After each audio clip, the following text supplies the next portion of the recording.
Welcome to History Ignited, the podcast that explores history through the lens of Billy Joel's iconic song, We Didn't Start the Fire. I'm Andrew! Hi everyone, I'm Caroline. Hey there, I'm Dave. We have a very special birthday shout-out today. Amy celebrated her birthday last week. Happy birthday, Aim. You're amazing. Yes, Mom, we love you so much. You're the best. Thanks, everyone. I really appreciate it. It was really fun to celebrate my birthday with all of you. Today we're diving into the history of television. It's a huge part of our lives now, but how did it all begin? Mom, can you start us off? Sure. Television, or TV, began in the early 20th century. There were several key inventors, but the first electronic television was created by Philo Farnsworth in 1927. He developed a system that could capture moving images electronically and display them on a screen. That's right. His invention was novel because he turned his visual images to electronic signals, which could then be broadcasted and received by televisions. Another important figure is John Logie Baird, a Scottish inventor who demonstrated the first working mechanical television system in 1925. He later developed the first color television. So when did people really start watching TV at home?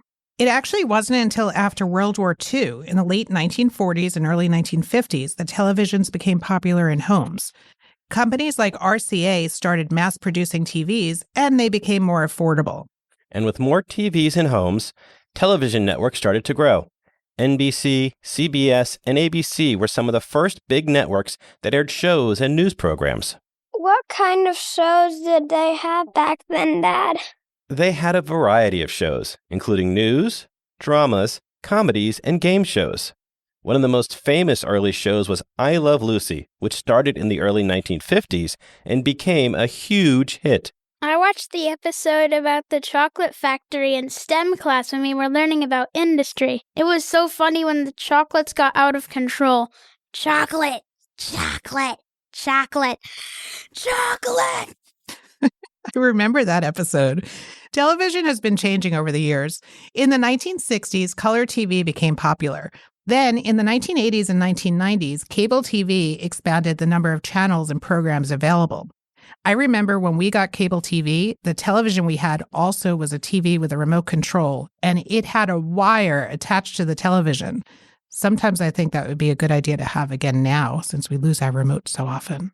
And don't forget the impact of satellite TV and the introduction of digital broadcasting in the 2000s. These advancements gave us better picture quality and more viewing options. Today, we have streaming videos like on Netflix and Disney+, which let us watch shows and movies anytime we want.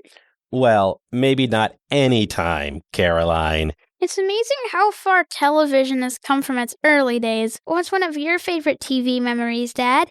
I remember watching classic cartoons on Saturday mornings when I was a kid in the 1980s. I also remember buying our very first color television to watch the Los Angeles Olympics. It was a special time for me. That was probably amazing. I loved the Flintstones, the Jetsons, and the Smurfs.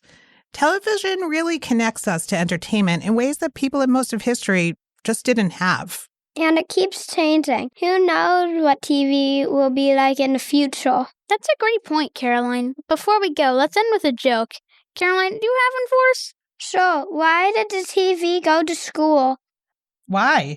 Because it wanted to be a smart TV. Good one. One of our listeners, George from Larchmont, New York, sent us a riddle that we want to share with you. Get ready and listen to the riddle. We will tell you the answer next week's episode. Okay, here we go. I am wet but annoying. You can eat me and I'm from the ocean. What am I? Do you know the answer, listeners? Send us your best guesses through the messaging link on our podcast or on Facebook or Instagram. You guys can choose. When George sent it to us, it took us a while to figure it out. Let us know. We will tell you the answer next week. Thanks again, George, and thanks to all of you for joining us today to learn about the history of television. We hope you enjoyed this episode of History Ignited. Join us next time as we explore more fascinating history from Billy Joel's song, We Didn't Start the Fire. Until then, keep learning and stay curious. See you next time.